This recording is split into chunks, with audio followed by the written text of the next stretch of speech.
Welcome, everyone. Oh my gosh, I'm so excited. It is the start of the school year. Here in Texas, we are already back in session.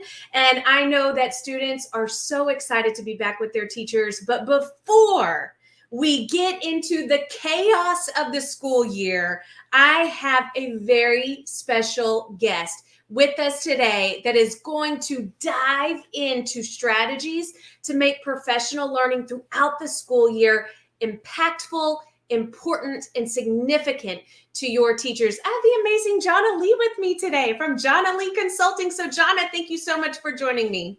Always the best time with you, Miss Alyssa Crabtree. So excited to be here. I love having you on the show. You're just a wealth of knowledge. And you know, when I think of chaos in the school year and when, people are just they're overwhelmed, they're exhausted, so many things are happening. I know who to go to get everyone back in shape, and that's you, girl. That is you, the person who's going to get people back on track. And so I'm so glad that you're here with us tonight. I'm excited to dive in. I think that this is the perfect time to have this conversation in terms of professional learning and training, because we know that a lot of that work with teachers, happens at the beginning of the year. And so to be able to really speak honestly about how teachers feel about this training and what we can do to really make it efficient and impactful, I think the timing is just really perfect. Yeah, and I know just like you, the two of us have been in schools over this summer working with teachers, working alongside administrators. And one of the things that I hear is the teachers are dreading certain PDs. They are not wanting to attend certain PDs. And so we're going to address all of that tonight. I'm ready to dive into it. But before we get into like the meat and potatoes, or taters, like we say here, Jana, I want us to talk about things that teachers hate when it comes to professional learning. So off the top of your mind, what is something that teachers hate when it comes to professional learning?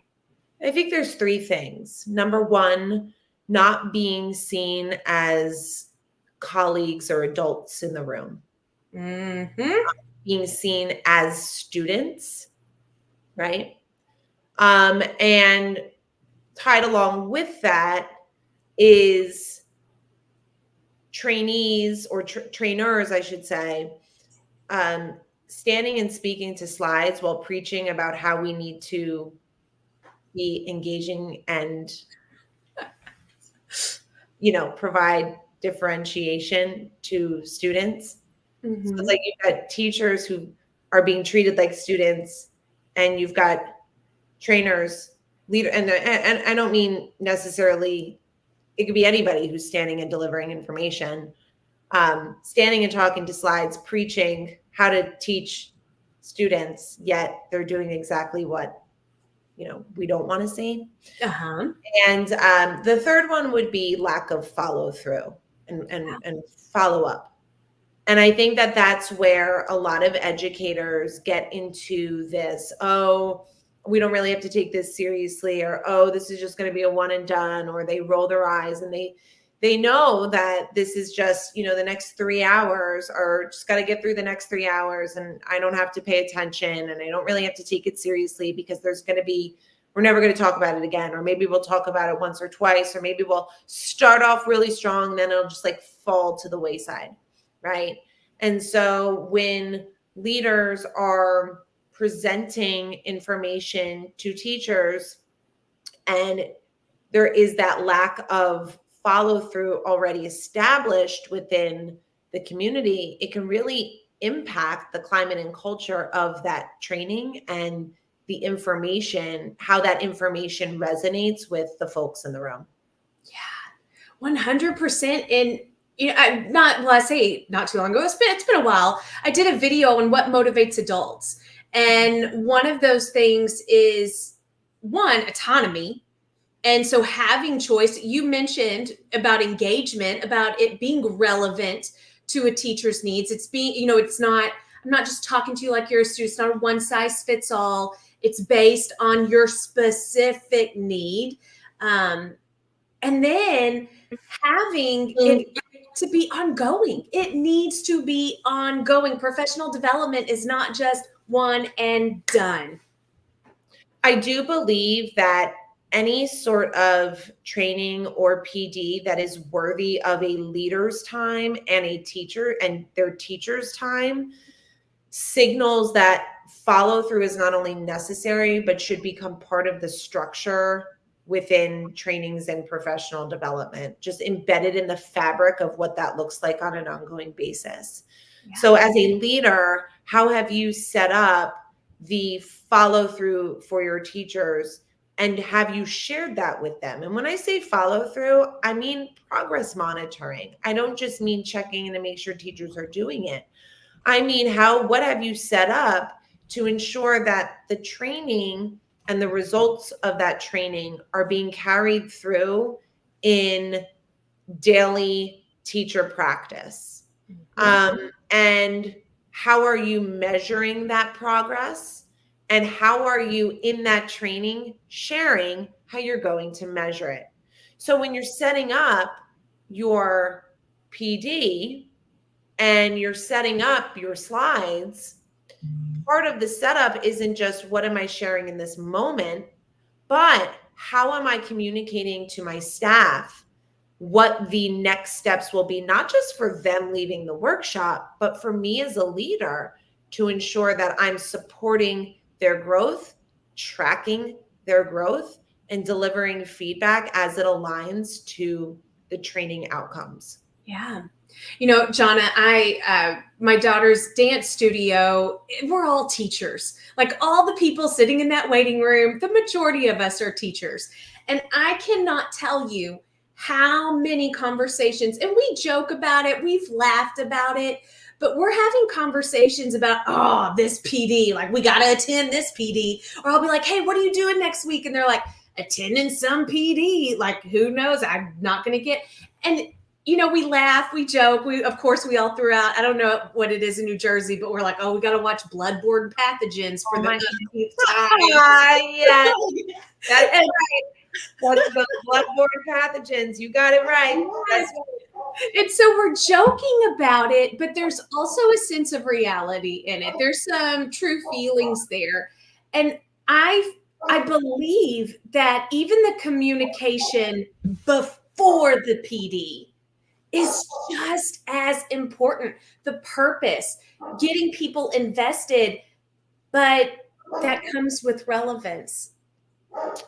Listen, the way that our teachers design, and excuse my 90-pound German Shepherd who decided now would be the time to start having a barking fit. That's usually how it goes. It's good. Right? But just in the way that we want our teachers to design lessons, it really shouldn't be so much different for the way in which we design trainings. Yeah. There's a reason why we have a training. It should be grounded in data of some sort that grounds the conversation. Why is this necessary? What brings forth this training, and why is it worthy again of taking up my time as a leader to create and my teacher's time to sit through? So that why is there. Secondly, we have to develop learning targets. So at the end of this training, what do I want my teachers to know and be able to do? And thirdly, how do I monitor that this training was impactful over time? And so when we design trainings in that way, I think leaders will find that potentially they need a lot less sit down formal trainings than originally they had thought. Because once they begin to think of it in that way of, why is this necessary? What's the learning target and how am I monitoring it? If it's not something that can be monitored, then I think it's worth reflecting on whether this PD or training is worth it or not. And this is coming from somebody who's living like that. Like that's my life, right? Providing training. And I'm telling your audience, listen, sometimes it's not necessary. And that's where we get into also, am I sharing information? Am I giving announcements? Am I sharing reminders with folks? And if so, perhaps it can go in an email, not so much a sit down, moment where everybody's time is being spent on something that could easily have gone in written form or shared in the weekly or over morning announcements. Get creative. Yeah. Protect the time and energy that you have, and really think about if it's worth creating something that is going to be time consuming in the long run. Yeah. I have spoken to principals before, and they're just like, oh, I got this PD day coming up. I don't know what I'm going to do. I don't know. I need to start thinking about the training. And I'm like, oh my gosh, no. I feel like they're going about it the wrong way, or their mindset is not focused the way it should be. So I love this pattern that you've laid out. First asking, hey, if I have a training, like what is necessary? Maybe I shouldn't have typed, why is it necessary? What is necessary? What is the learning target, and how will it be monitored? So will you break that down a little more for us? How can an administrator or a district leader determine what is necessary? It stems from the data. And I'm not just talking about performance exams from your students or state. Preach. Talking about, your teacher walkthroughs data from the previous year. Let's just say you're starting this, thinking about this now, where you're either in the very beginning of your year or, you're starting after Labor Day. So it stems from the data. So previous, teacher walkthroughs, what were you seeing to be some common patterns and themes? Did you see a lot of direct instruction? Did you see, your typical circulating the room and providing feedback? Did you see small groups that only consisted of students with IEPs? Did you see teachers really just needing, not taking a moment to pause and allow students to self-reflect? Did you see student engagement or student-centered inquiry learning, or did you not see any of that, right? So going to those teacher walkthroughs and thinking, what were the patterns and themes that were showing up here? Not only that, though, but what does my culture and climate data say? My parent surveys. How do teachers feel, and how do staff feel? Not just teachers, but CST folks and related service providers, and just your overall any stakeholder in the school community. And then looking at your, also of course bringing in student data. But again, I'm not necessarily talking about performance. I'm talking about behavioral incidents, attendance and latenesses amongst students. Yeah. Right. So what did we see to be the big patterns and themes in this data? And then we begin to prioritize. What's the priority here? Yeah. And so that's where you begin to pull at your, you begin to recognize as a leader, what do I really need to spend time on a training for? And what are things that are more specialized, where I can share information with specific teams, or, again, put it in written form or have a conversation with those stakeholders. So it stems from what's needed, and what's needed is going to help close, your training, and the monitoring and the progress monitoring will help close those gaps. I also want to share, Alyssa, that should be tied to your school goals. So nothing is done in separation. And not only that, and not to get too complicated here, but ideally it ties in some way to teacher observations, because we want teachers to feel like every time every time you are monitoring in a way on their instruction and their practice, that it ties, that feedback that you provide ties very nicely to ultimately what you're going to provide for more formal walkthroughs. Yeah. Create this like very nice aligned path, all connected to each other, because you've grounded in those data points that speak to not only the training you're providing, but also to your school goals and your school needs.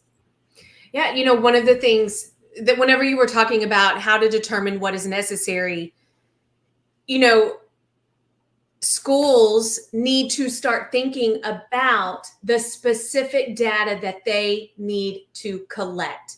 Because just like you said, that will drive the learning target, that will drive how things are monitored when things need to get adjusted. But the fastest way to overwhelm our teachers is through initiative fatigue, where it is a new initiative every week, every marking period. We're going to start working on this, and then we're going to work on this.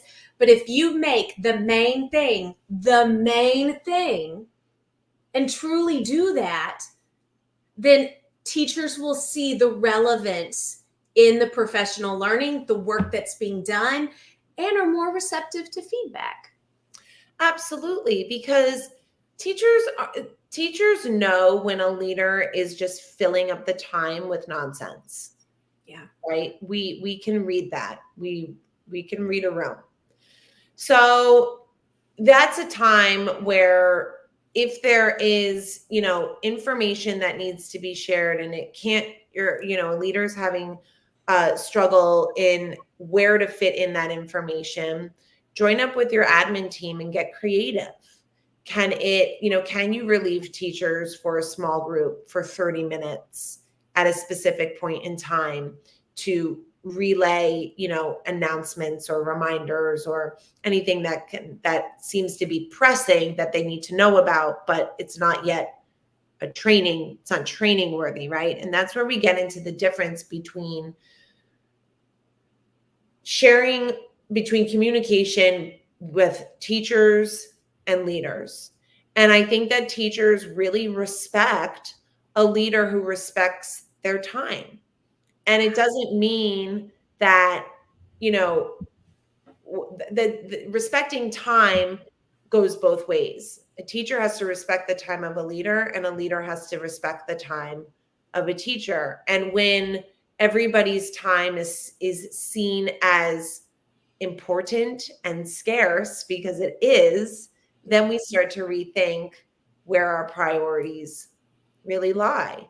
Mm-hmm. And that time is going to be much more respected if everything is seen in alignment with each other. So the feedback that a teacher gets from the leader isn't seen in isolation.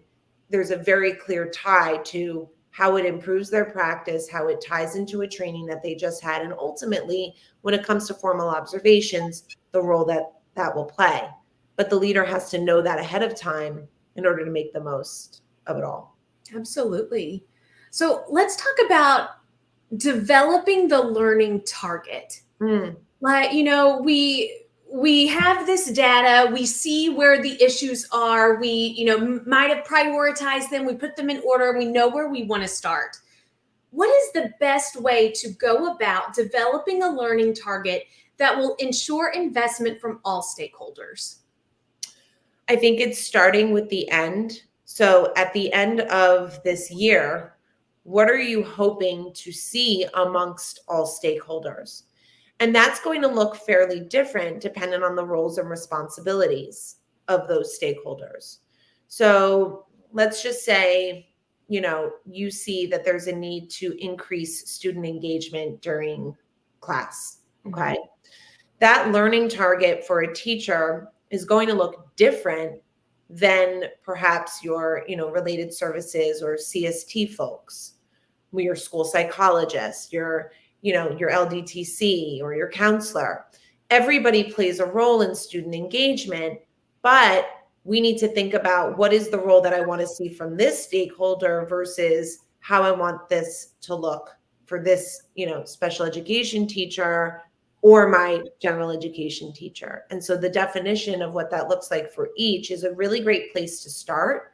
And that will allow conversation regardless of, you can start with a training where you're providing really quick, actionable strategies that teachers can bring into their classrooms. But because you know that learning target might look slightly different for your other stakeholders, you also are aware that you have to bring them into that conversation. And so it creates a united front around we're working on student engagement here.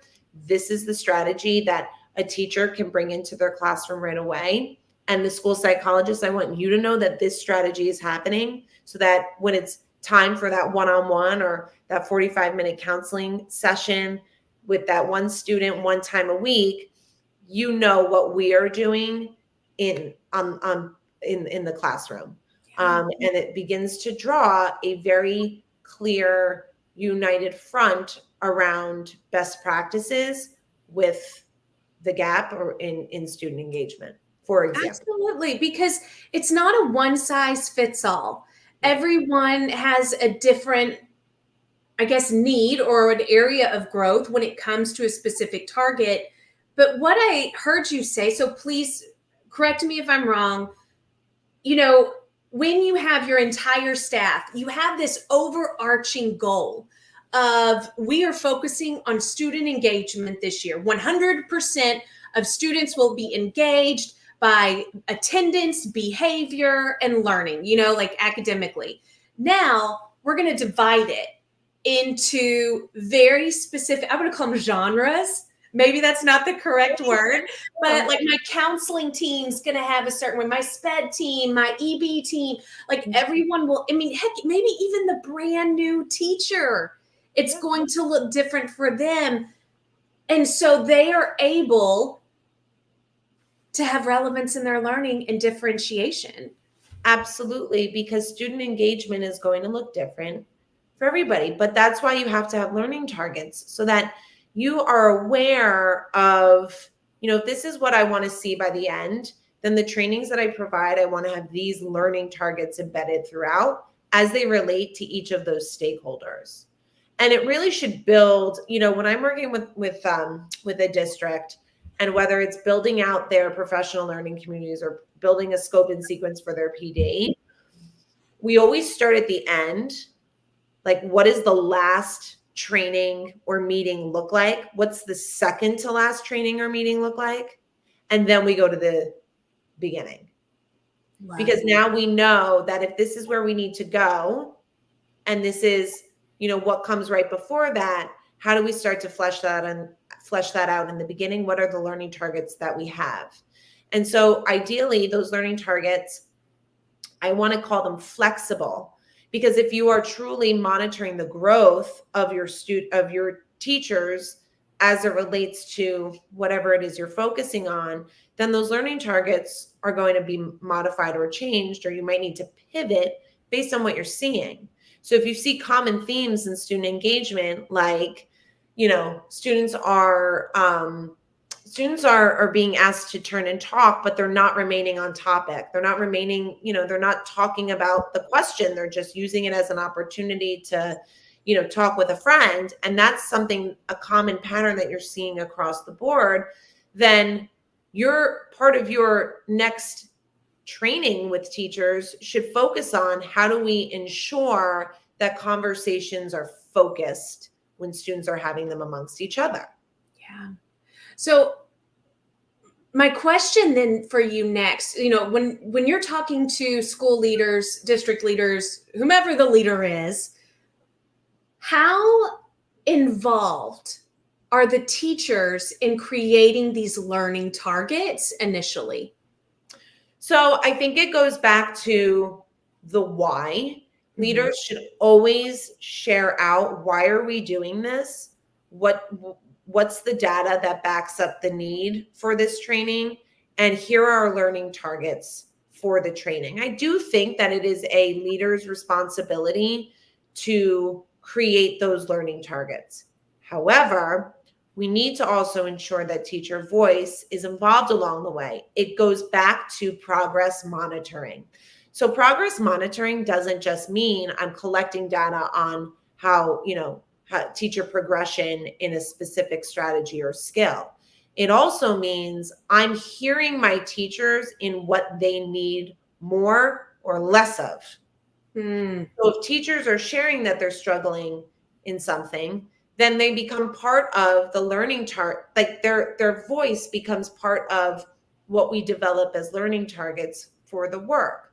That's why I say that learning targets are flexible. They're moving needles, because very rarely do things go as planned for us, right? And so if teachers are sharing in a PLC meeting that there's something very specific that has been challenging and they want further support on it, then yes, their voice is heard. And I think at the beginning of whenever you set this off, it's important that leadership share that their voice matters. Yeah. 100%, because it goes back to something you said earlier at the very beginning. Teachers want to be seen as valued professionals. Like, it's not, oh, I'm another student. Yeah, we're all students. We're a professional learning community. We are a giant professional learning community. So we're all students. But in our learning journeys, there needs to be a valuing of our progress. Absolutely. And teachers want to know that leaders care about their progress. They want to know that leaders are engaging in this work alongside them, are learning with them, and that there's going to be follow through to ensure that teachers are picking up this information and doing something with it. So many PDs and trainings are like off the beaten path of what ends up being the focus throughout the school year. Yeah. And I get it. Listen, I do get it. You've got to do, as all jokes aside, you've got to do bloodborne pathogen. Yeah, it's got to be done. If you're bringing in a new curriculum, you've got to have training around, you're going to have training around it. So, there are some pieces out of all of this that perhaps are outside of leadership control. Yet, then how can we ensure that the, curriculum training aligns in some way, shape, or form to another piece of training that we feel we need to the student engagement of the world, if that makes sense, right? To the other piece of training that we as leaders also feel is important to help our teachers in their practice.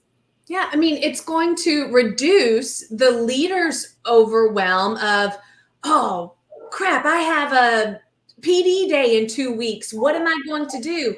You should already know based on the data that you've been collecting.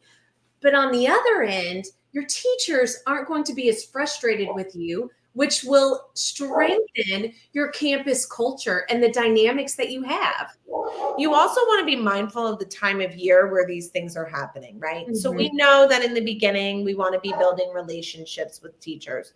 So maybe instead of doing like a whole group training, you're sending off, information to teachers about how they can build relationships.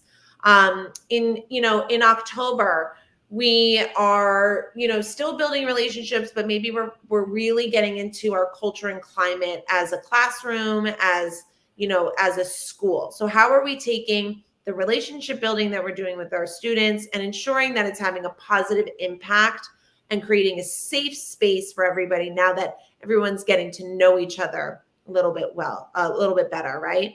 Then we head into November, holiday season is coming. But at the same time, we're kind of like getting into the swing of things. Now we may begin to look more at, specific content related information. How do we ensure that we are engaging our students in the content? So just being mindful of the time of year and ensuring that in quick ways, you're able to give teachers what they need, share insightful, impactful strategies with them that they can grab onto, relate to, and actually use because it pertains to their classroom within that, that given time frame. Yeah. Something that came to mind, I think, is this the magazine? I think it was the latest edition of Learning Forward magazine. Oh, I don't have it with me. But in the latest edition, they were talking about international schools. And it was a fascinating read. It was like the best journal I've read in a while. Right. And one of the things that they were talking about is as large professional learning communities, when they have their overarching campus goal and their learning targets, the data naturally creates inquiry pods among their campus. And so just like you said, being cognizant of the time of year, if it is October, we have a PD day. Maybe, some people have fall break and the first 2 days are PD or whatever. You have those days. Maybe it's not whole staff. It really is the problems that are coming up that have arisen from the goal that we've been working on. We are going to create inquiry pods, and people can naturally gather where they need the most support. And they're choosing their own pathway, but they're now becoming a collective group of individuals who are problem solving. And so as an English teacher, I might be able to collaborate with a science teacher. It doesn't have to stay grade level, content level specific. Exactly. And that's where solution-oriented dialogue comes into play. And you're going to get a lot less, side conversations from teachers, because they're going to see that teachers have similar problems as they do. And if the leader has set up the framework for teachers to engage in meaningful conversations that are solution oriented, then those inquiry pods are going to be far more effective than just, grade team meetings. Not saying that those meetings aren't effective, but if the option is there for folks to choose where they go and to be in a spot that works the best for them, naturally they're going to perhaps get, they're going to get a lot out of it. Yeah, 100%. So Jana, you have to tell, I know that you've been working on something. You have been girl, you always working on something, and I love it. And first of all, audience, I have to tell you, she is not going to be Jana Lee very long. In a few weeks, she gonna be Dr. Jana. So, days. My original date I was so sad, but it worked out just fine. The original date got moved. It's now August 30th. 8 days. 8 and I'll be Dr. Jana Lee. Can I go ahead and call you Dr. Jana? Please do it. Do it. So Dr. Jana. Yes. Tell us what you've been working on that's actually going to support our leaders, our school leaders in this process. Listen, I know that folks, teachers and leaders have little time, energy, and resources. And what I'm seeing a lot of is leaders putting a lot of their time and energy at home, creating things to share with teachers for either a faculty meeting or grade team meeting or, half day PE or PD, or they fill in, the extra time with, information that they think is important for all stakeholders to be aware of and know. And I think that there's just a better way to spend that time, right? And so my whole goal, my whole philosophy is that we work smarter, not necessarily always harder. And that means having very efficient conversations and trainings with our teachers that are accompanied by data collection or look-fors or success criteria, and giving teachers those resources to be reflective on their own practice as it relates to information delivery. So I've developed a monthly subscription service. It's for a coffee and a half a month. Okay. Not bad. I don't know if I can throw the link, but I'll send the link to you, Alyssa. Okay. And, the whole goal of this is for leaders to have instantaneous access every month to a set of slides that relate to that month. And accompanied with that is a data collection tool that changes each month dependent on what the goal, what the slides and the training is. So it's done for you training. And it can be sent or provided directly to teachers.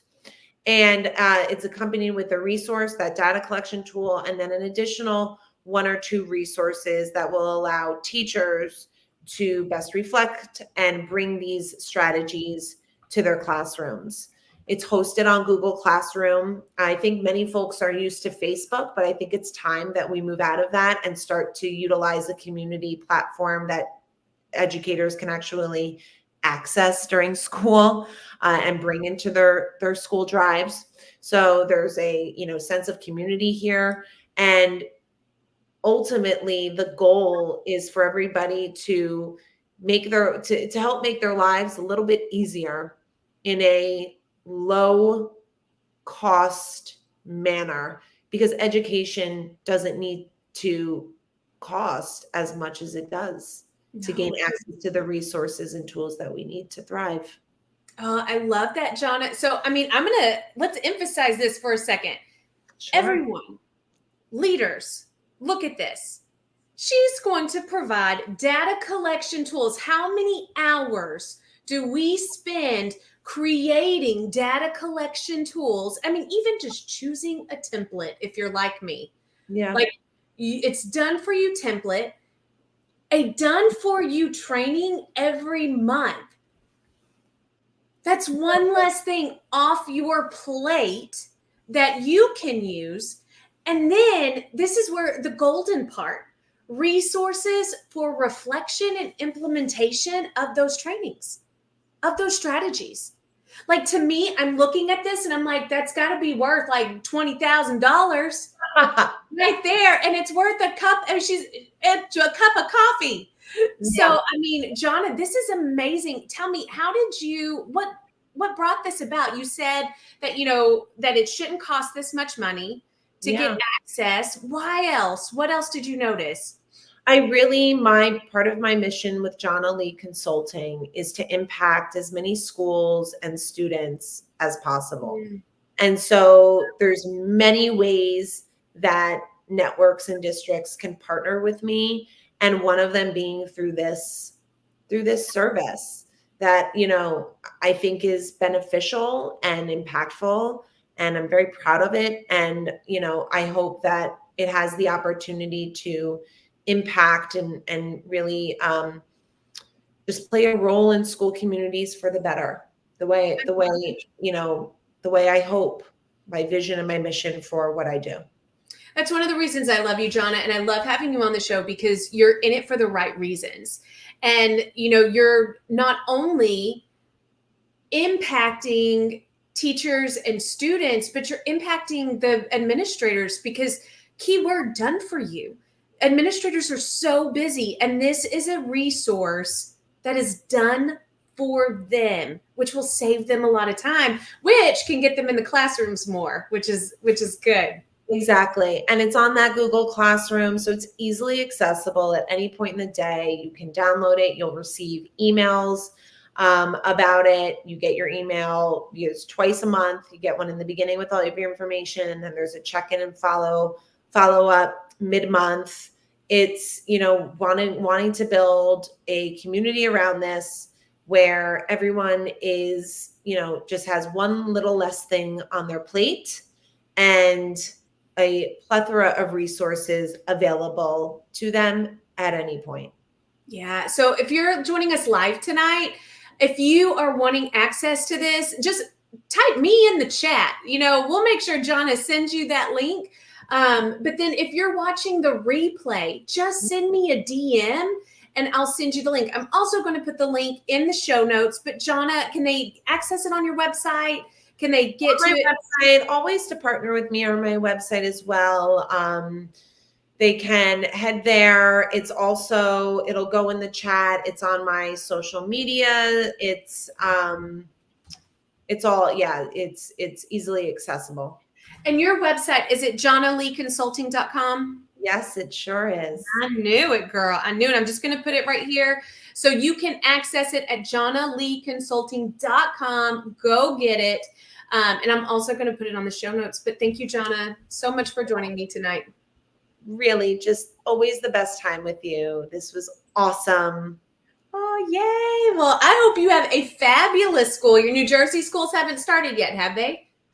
No, I mean, teachers are back and they're alive and well and thriving, but no students quite yet. Well, charter schools start a little bit sooner, but. Gotcha. Yeah. Well, I hope everyone has a fabulous, beautiful, wonderful start of the school year. And until next time, everyone, thank you so much for joining us tonight. I'm just looking for the video. I got to click for the out closing video. Man, I'm losing it. I'm losing it, Jana. I'm going to tell you, everyone, I had COVID and I still got COVID brain. I'm good now, but I'm getting there. You know what I'm saying? But good night, everyone. I love you all so much. And until next time, we'll see you later.